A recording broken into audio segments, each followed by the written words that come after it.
Remember the prophecy. The sun was setting behind the hills, staining the sky with shades of red and orange as Samson walked alone among rocks and debris, his body scarred by past battles. Samson, chosen by the living God to be his hand of vengeance. His soul burdened by the weight of misguided choices.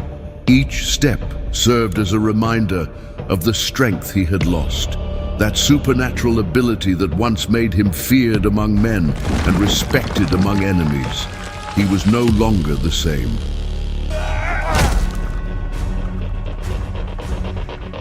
And you have proven nothing.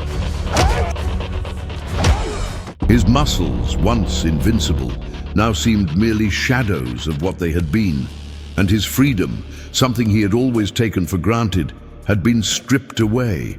Imprisoned in a cold, damp cell, Samson felt the iron bands tighten around his wrists and ankles, but it was the grip on his soul that truly devoured him. He remembered the battles he had won, those he had challenged and brought down with a single gesture.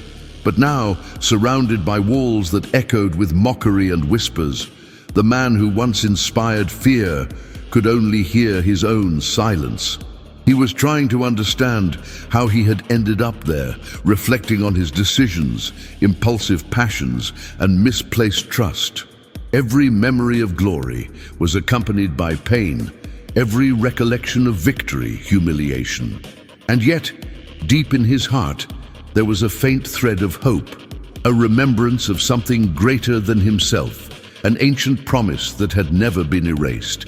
Samson remembered the words he had heard as a young man, chosen even before he was born, set apart to fulfill a destiny that always seemed beyond his understanding. But pride, his own strength and personal will had overshadowed that promise, and he had paid a heavy price.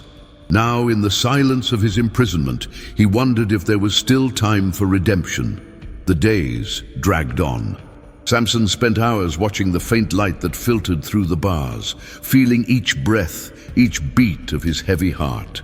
He clearly remembered how his strength had been his greatest blessing, and at the same time, his curse. Every battle won with muscle and bravery had distanced him from what truly mattered, humility and surrender to something greater than himself. While the world outside continued oblivious to what was happening within him, Samson delved into memories of his youth, the faces of those he had loved, and the betrayal of those he had trusted. He began to realize that his true prison was not physical, but emotional and spiritual. The chains binding his wrists were merely a reflection of what he had already imprisoned inside himself: pride, impulsiveness, vanity. And amidst the darkness, a small flame of faith began to reignite. Without noise, without grand gestures, Samson started to pray, no longer for glory, no longer for revenge, but for the strength to redeem himself, for the wisdom to rebuild what he had lost, and for the courage to fulfill his destiny. He realized that true strength was not only in the muscles, but in the ability to rise after falling, to seek restoration when all seemed lost. Gradually, hope became a constant companion, and Samson felt something reignite within him, the certainty that even in deep darkness, restoration was still possible. He closed his eyes, took a deep breath, and for the first time in a long while, he felt peace. And you, who are watching, have you ever felt trapped like Samson at any point in your life? Share in the comments how you dealt with your setbacks. And if you want to follow this story of strength and redemption all the way through, subscribe to the channel right now. Let's discover the power of restoration together.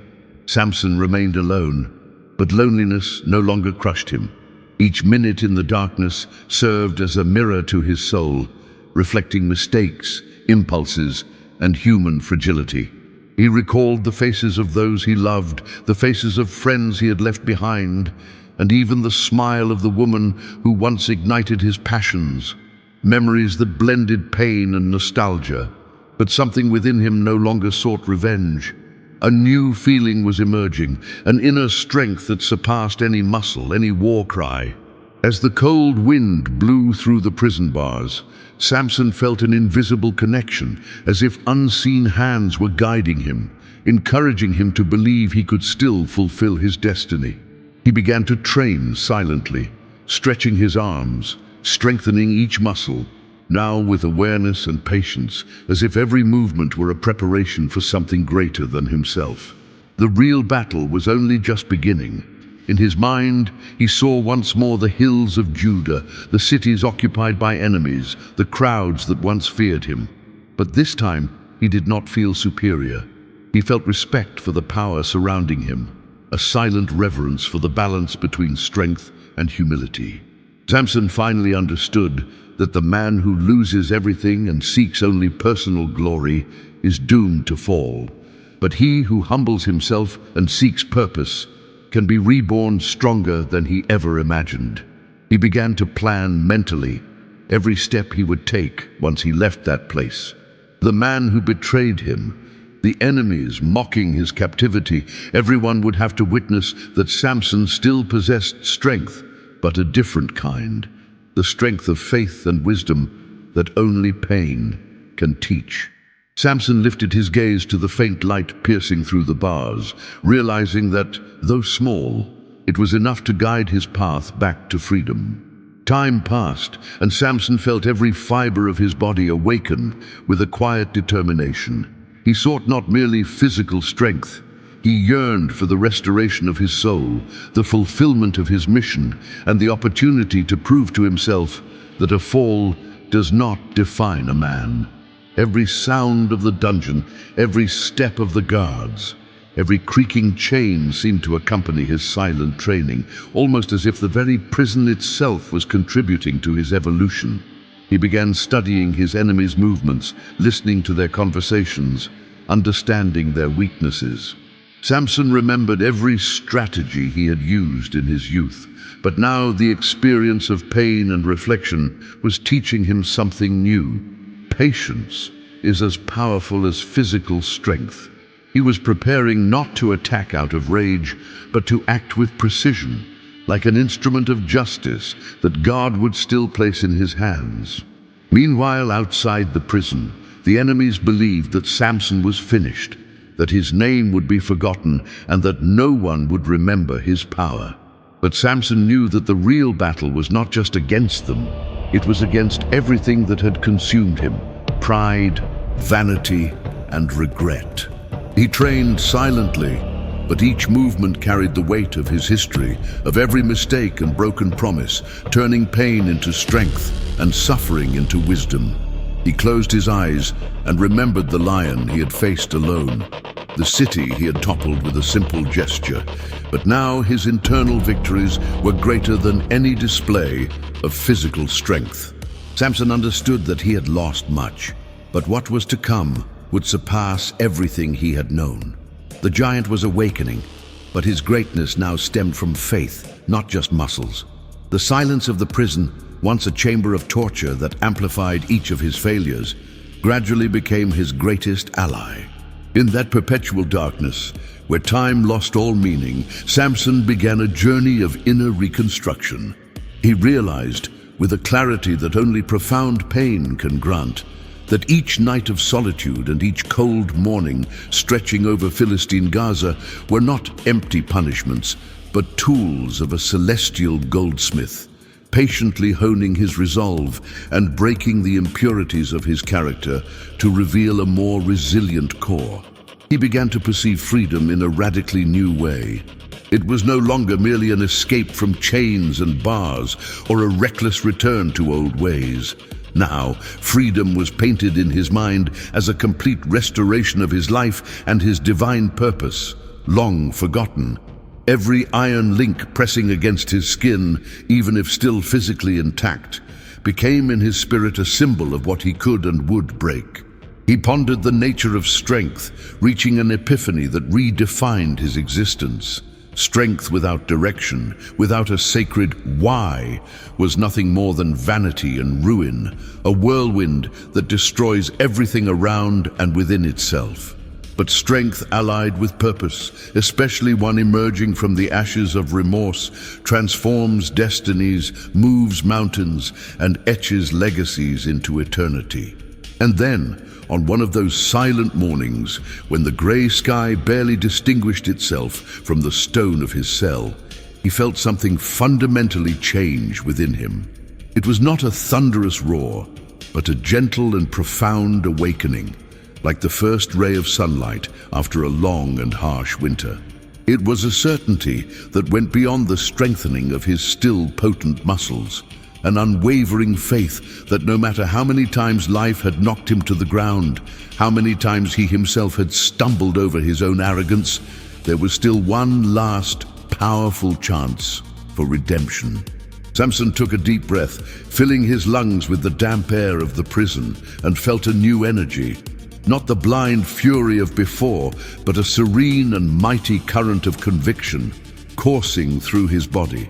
In that moment of ultimate clarity, he realized that every tear of remorse shed, every humiliation endured at the hands of his enemies, every instant of absolute solitude had been a necessary preparation, a brutal training for a destined moment now approaching. His goal was no longer mere personal revenge or the fleeting glory of past deeds.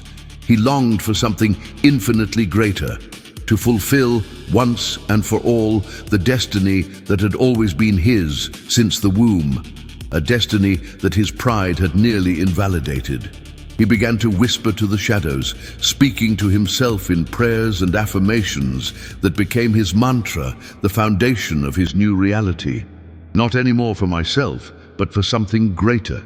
No longer for wounded pride, but for a justice that transcends mankind. No longer to be feared by enemies, but to be remembered for what truly matters. A vessel, broken and patched, used by a higher will. Samson finally understood the ultimate irony and the deepest truth of his existence. The man who loses everything, strength, freedom, vision, and pride, and in that complete emptiness, humbly surrenders to a divine purpose, is the one who, paradoxically, attains true and indestructible strength. Hope was no longer a feeling, it had become a weapon, and he was ready to wield it. In the depths of the darkness of his cell, far from the mocking eyes and triumphant shouts of his captors, a flame began to rekindle within Samson. His physical strength, once his only identity, had been broken, but in its place arose a different power, more silent and strategic, the strength of the mind and spirit.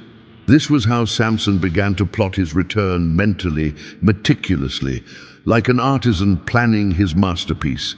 His physical blindness, ironically, sharpened his other senses. He began to see with his ears, perceiving things that eyes could not capture.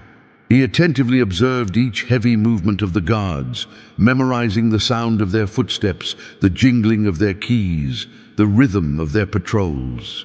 His mind, now freed from the arrogance that once blinded it, identified every potential weak point of the Philistine prison, a loose stone in the foundation, a moment of distraction among the soldiers during shift change, a specific echo that indicated the structure of the space. He understood through hard-won wisdom that each agonizing second of waiting was not laziness, but a sacred preparation for the exact moment, the divine kairos. Patience, once unfamiliar to his impulsive spirit, now joined profound reflection and renewed faith, transforming his strategy into something infinitely more powerful and enduring than any blind, furious assault of his youth. In that forced silence, his mind spared nothing of his past. He revisited each mistake with the cruel clarity that retrospection affords. The broken trust with his parents, the arrogant words, the choices driven by immediate desire rather than long-term purpose. He examined every betrayal he had endured, and more painfully those he had inflicted. Every moment of weakness was dissected, not to fuel paralyzing remorse, but to serve as a lesson. In this way, he realized that his pursuit of vengeance was not merely due to wounded pride or a selfish desire for retribution. His aim was greater. He sought to become a living testament, a tangible proof that even after losing everything, strength, freedom, honor, and vision, restoration remained possible through divine grace and purpose. He knew with serene resignation that enemies would still ridicule him and that the world would vehemently doubt his return, but that had become irrelevant. Samson understood at the core of his being that his true and final battle was internal. Conquering himself, his residual pride, his despair, and his incredulity was the most difficult, painful, and crucial step of all.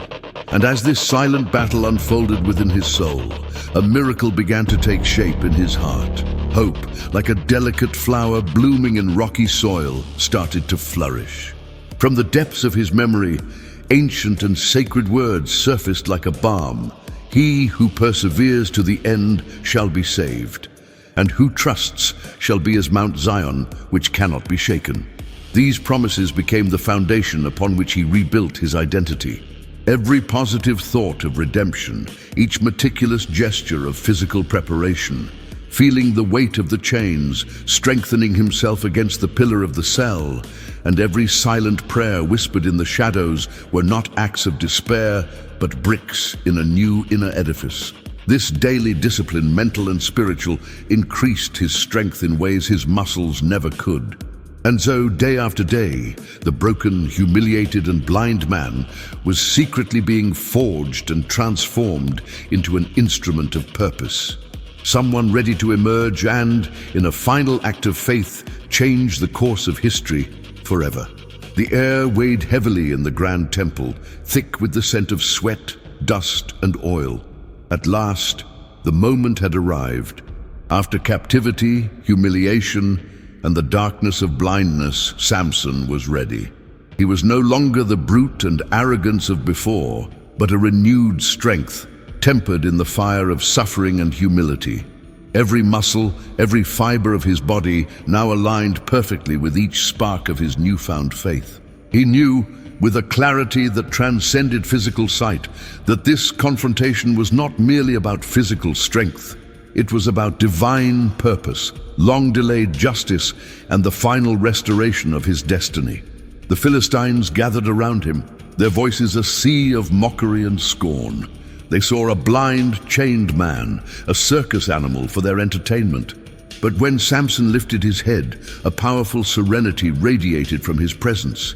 His eyes, veiled in darkness, showed no blind anger or the hatred of before, but an unshakable conviction, as solid as the rock. He had become the instrument of a greater will. With a silent command, he asked the young guide to lead him to the central columns that bore the entire weight of the temple.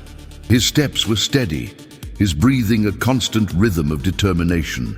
As he touched the massive cold stones, his calloused hands, weathered by a lifetime of battles, found not only the rough surface but the very symbol of his mission.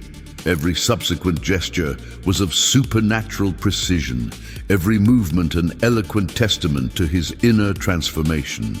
The columns rising majestically before him, the gleaming swords, and the smiling faces of enemies, all seemed small and insignificant in comparison to the titanic strength emanating from his unwavering faith and final resolve. Samson was not merely fighting against men. In those decisive moments, he faced and defeated all the ghosts that had brought him down, the pride that had blinded him before losing his eyes, the impulsiveness that had led him to wrong choices, and the fear he had once felt of loneliness and failure. With a final breath that was both a prayer and a battle cry, he transferred all his weight, all the strength bestowed upon him, to the pillars. And in the great roar that followed, as the temple crumbled, it was not a monument of death that rose, but an eternal legacy that true power lies in surrendering to a purpose greater than oneself. When the last echo of the battle faded, Samson stood firm, no longer merely as the man who had once been feared, but as someone who had been restored in every sense. His strength was not solely physical. It was spiritual, emotional, and moral. He had learned that true greatness does not stem from victory over others, but from overcoming oneself. And as the sun rose on the horizon, coloring the sky with hues of hope, Samson felt the peace he had long been seeking. He had lost everything, but found something greater: his purpose, his faith, and the certainty that nothing is impossible when trust and perseverance are present. If you enjoyed this journey, subscribe to the channel and become part of a community that believes in perseverance and faith. Share your story, tell us about your falls and how you got back up. We want to hear from you, learn together, and celebrate every victory, no matter how small. Your comment could inspire someone today.